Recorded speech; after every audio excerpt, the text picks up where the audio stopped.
मैंने वो मार्च कैंसिल की। आज मैं इसलिए फैसला कर रहा हूं कि वहां नहीं जाना, क्योंकि मुझे पता है तबाही मचेगी, नुकसान मेरे मुल्क को होगा।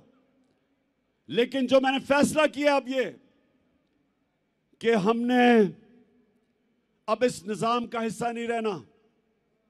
मैं अपनी सारी चीफ मिनिस्टर्स, अपनी पार्लियामेंट्री पार्टी से अब मिलूंगा और हमने फैसला किया है कि हम सारी असेंबलियों से निकलने लगे हैं।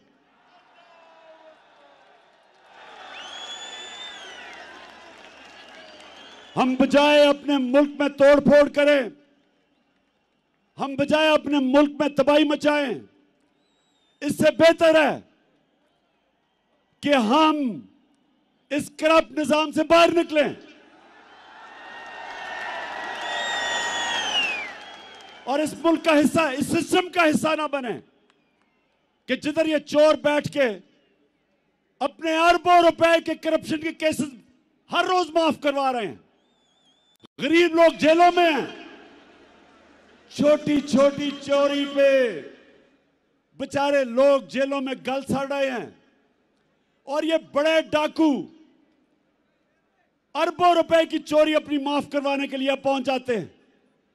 और मुझे अफसोस वो है जो लोग इनको एनआरओ देते हैं।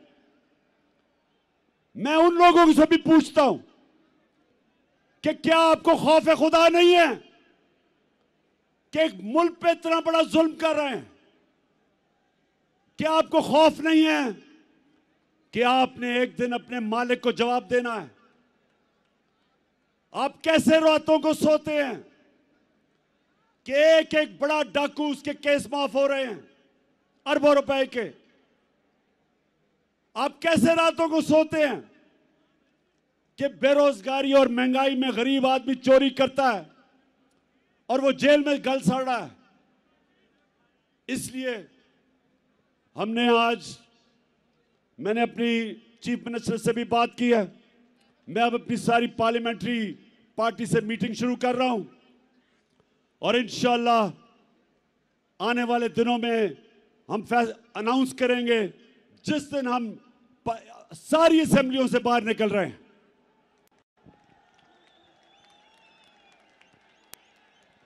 आखिर में मैं आप सबका शुक्रिया अदा करता हूं, जिस तादाद में आप यहां आए, जितनी मुश्किलों से आप आए, मैं आपका शुक्रिया अदा करता हूं।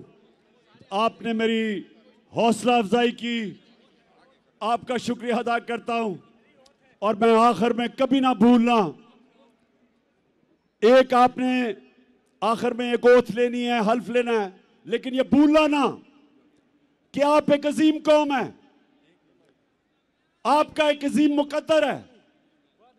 और इंशाअल्लाह ये मैं जद्दोजहद इसलिए कर रहा हूं कि मेरा ईमान है कि अल्लाह एक दिन हमारे मुल्क पे करम करेगा और वो तब करेगा जब ये कौम फैसला करेगी